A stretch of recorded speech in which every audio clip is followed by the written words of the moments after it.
Mi nombre es Daniel Mosquera, soy médico, asesor médico de Valentech Pharma y en esta oportunidad vamos a hablar sobre el tratamiento de los trastornos de ciclo de la urea. Este es el temario de la charla. Vamos a hablar sobre principalmente diagnóstico y tratamientos disponibles para este grupo de enfermedades. Al final vamos a hablar sobre unos mensajes claves para el tratamiento de esta patología. Los trastornos de ciclo de la urea son un grupo de enfermedades genéticas, algunos de las cuales tienen una herencia autosómica recesiva o ligada al cromosoma X.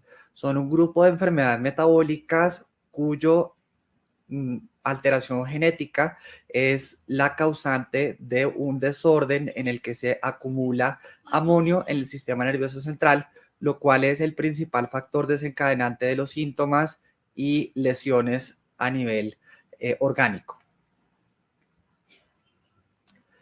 La etiología de estos desórdenes enzimáticos pues depende de la mutación genética. En general, el trastorno de ciclo de la urea, pues la vía metabólica del ciclo de la urea es una de las más cortas de nuestro metabolismo intermedio, en la cual solo actúan 6 enzimas. La mutación genética de alguna de las 6 enzimas es el nombre que se le va a dar a este desorden específico. En general, vamos a hablar de unos desórdenes que son desórdenes del ciclo de la urea altos, que son las 3 primeras enzimas de ciclo, la deficiencia de carbamoil-fosfato sintetasa o deficiencia de CPS, la deficiencia de N-acetilglutamato sintetasa o la deficiencia de ornitina transcarbamilasa, siendo estas las más frecuentes y siendo 3 enzimas de acción mitocondrial. Las otras enzimas, llamándose trastornos de ciclo de la urea bajos, son las deficiencias de ASS o arginino succinato sintetasa, la deficiencia de arginina succinato liasa y la deficiencia de arginasa, siendo esta parte del ciclo de la urea enzimas citosólicas. Hablando un poco de la epidemiología, este grupo de desórdenes metabólicos tienen una prevalencia de alrededor de 1 por cada 35.000 personas y en general la más frecuente de estas alteraciones genéticas es la deficiencia de OTC con una prevalencia estimada de 1 por 56.500 nacidos vivos. En general, esta es la única de los trastornos de ciclo de la urea que tiene una herencia ligada al cromosoma X. La mortalidad de la enfermedad como tal es mayor cuando se presenta en el periodo neonatal, con una mortalidad alrededor del 24% versus la forma de presentación tardía en la edad preescolar e incluso presentándose en la etapa de adolescentes, con una mortalidad alrededor del 11%. Hablando un poco de la fisiopatología, hablamos que la alteración se debe a la acumulación de amonio, ¿cierto? Siendo, digamos, los valores de amonio una de las piezas fundamentales para el diagnóstico y dependiendo de la edad de presentación, vamos a considerar los valores normales de amonio de mayor nivel, digamos, de severidad en la presentación neonatal versus la presentación, digamos, en los adultos. Los niveles sostenidos de amonio en plasma mayores a 200 van a causar daños irreversibles en el sistema nervioso central, principalmente causándose por la afectación de los astrocitos, unas células de soporte del sistema nervioso central, las cuales por activación de neurotransmisores excitatorios como el glutamato van a producir daño de las neuronas y habiendo, digamos, dicho esto, tenemos que los factores principales de mal pronóstico son la presencia de un estado de coma mayor a 3 días, presiones intracraneales elevadas o amonio superior a 1000 micromoles por litro. Hablando sobre el diagnóstico de estas enfermedades, vamos a recurrir a otros exámenes aparte de los niveles de amonio y pues la sospecha clínica según la sintomatología que ya en la charla previamente nos hicieron alusión. En general, los niveles de amonio son nuestra principal sospecha o bandera roja o signo de alarma. Sin embargo, van a haber otros laboratorios complementarios como la glucosa en plasma, que va a ser en este caso normal, o los gases arteriales manifestándose como una alcalosis metabólica en estos pacientes. Además, puede tener algunas alteraciones en el perfil hepático, puesto que el amonio también puede dañar los hepatocitos y es necesario hacer el diagnóstico diferencial con otras enfermedades metabólicas como las acidemias orgánicas y algunas otras aminoacidopatías, siendo necesario para esto y muy importante también para el diagnóstico específico de los diferentes trastornos de ciclo de la urea, los aminoácidos en plasma. El amonio es muy importante para el diagnóstico de estos pacientes. Sin embargo, en algunos lugares del país, incluso con unidad neonatal, este laboratorio no está disponible dentro del hospital, por lo cual es importante que tengamos en cuenta las recomendaciones para la toma de muestra de este paraclínico. En general, el procesamiento de esta muestra debe ser muy rápido y además el paciente no debe aplicársele el torniquete para la toma de esta muestra. En caso de que necesite transporte, debe hacerse transporte en el plazo máximo de 2 horas al centro de referencia en un congelador a menos 70 grados centígrados. Acá en este algoritmo diagnóstico repasamos un poco de los síntomas clínicos de este grupo de patologías, siendo bastante inespecíficos, manifestándose, por ejemplo, con náuseas, vómito, hipotermia o letargia, con unos niveles de amonio plasmático elevados, lo cual, asociado a la presencia de glicemia normal y unos gases venosos o gases arteriales que presentan alcalosis metabólica con una anion gap normal, vamos a hacer el paso hacia el algoritmo diagnóstico específico de los trastornos de ciclo de la urea.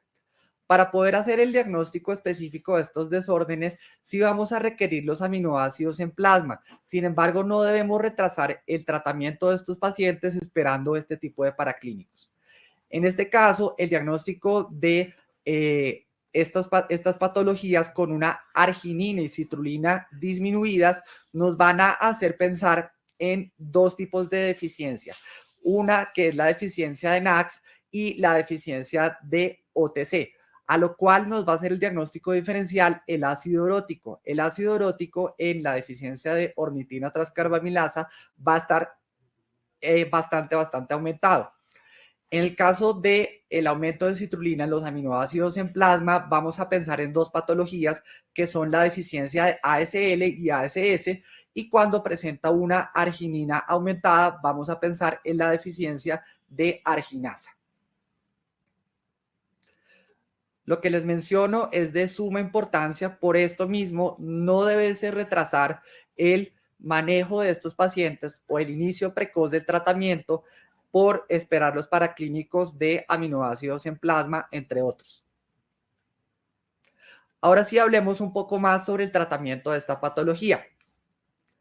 En general, otra vez les hago esta alusión, no debemos retrasar el tratamiento, pero tampoco debería, si se sospecha clínicamente este grupo de enfermedades, no debería usarse ni ácido valproico ni manitol, a pesar de que puedan ser bastante usados en algunas unidades neonatales. En este tipo de casos, pues puede presentar convulsiones, etcétera, y elevación de la presión intracraneal. En general, la terapia debe incluir la suspensión de la vía oral, el inicio de líquidos endovenosos con aporte de dextrosa para cubrir las necesidades calóricas de este paciente. Además, debe reemplazarse un grupo de aminoácidos esenciales deficientes como la arginina, y el aporte calórico pues debe controlarse como toda crisis de inicio neonatal. Acá una mención de cuántas proteínas puede consumir este paciente ya en el periodo de tratamiento a largo plazo, presentándose pues digamos una necesidad de disminuir los aportes proteicos para reducir pues los niveles de amonio en este paciente, asociado con el suplemento de aminoácidos esenciales importantes en la construcción de proteínas en el periodo de crecimiento, como son niños.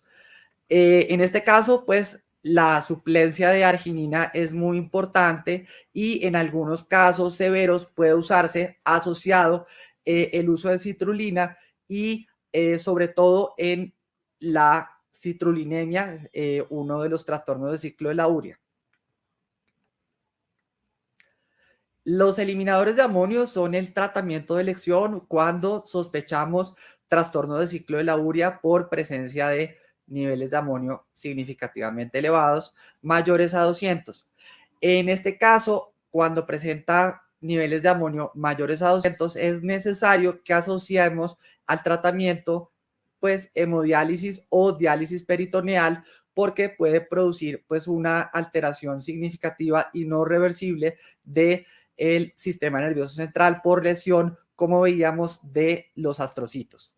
En general, mantener la suspensión de la vía oral, manejarlo con líquidos endovenosos asociados con destroza en agua destilada con el aporte adecuado y manejo pues con los eliminadores de amonio.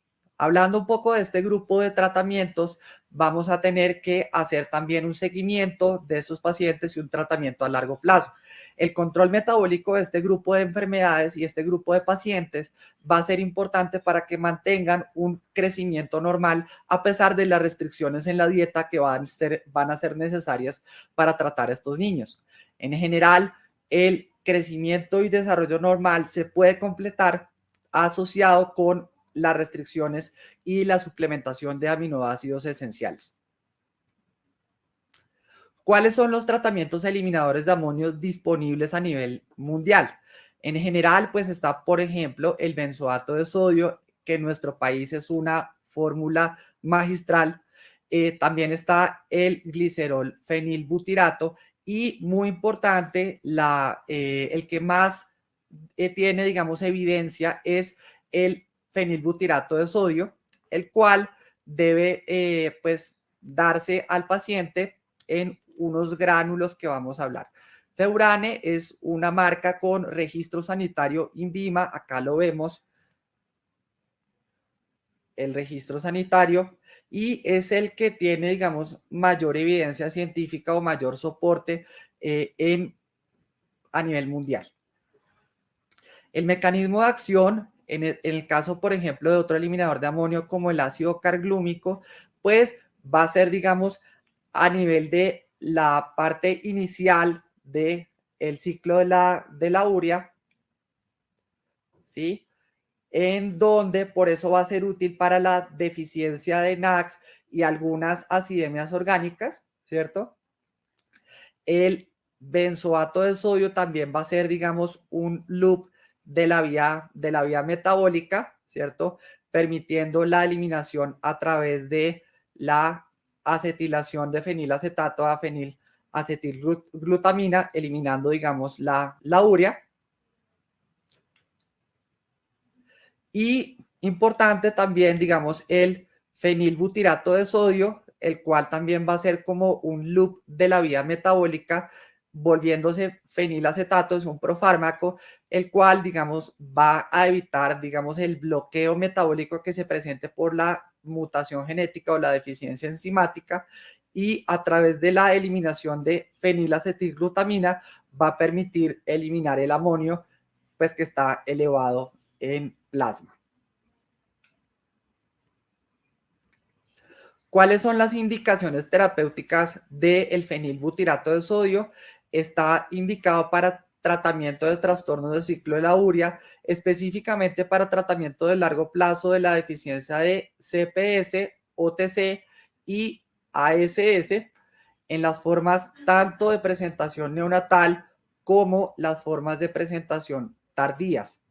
Esta es la presentación de Feburane, ¿cierto? Que viene en un frasco con unos gránulos con doble enmascaramiento de fenilbutirato de sodio que evitan el mal sabor que pueda manifestarse en el tratamiento, digamos, de estos pacientes con algunas otras terapias, lo cual aumenta significativamente la adherencia al tratamiento.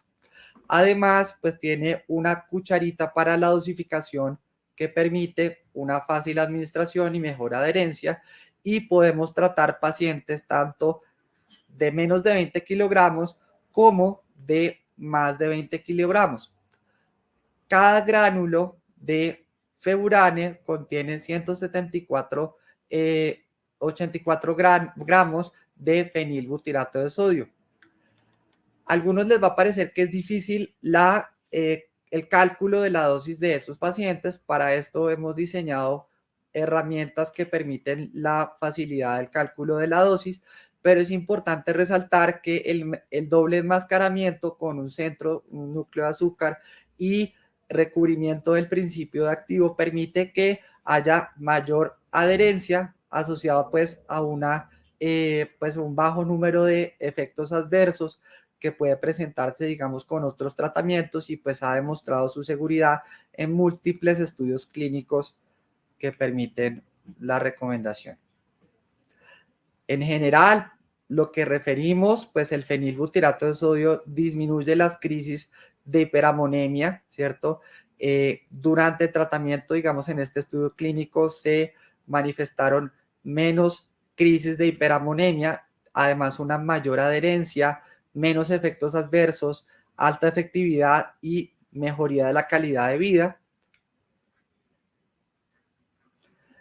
La disminución del número de crisis hasta 20 veces las crisis que se presentaban antes del inicio del tratamiento con Feburane, pues va a significar una menor daño a nivel del sistema nervioso central y pues un aumento significativo de la calidad de vida en los scores clínicos que se ha hecho a este grupo de pacientes, tanto al paciente como a su cuidador.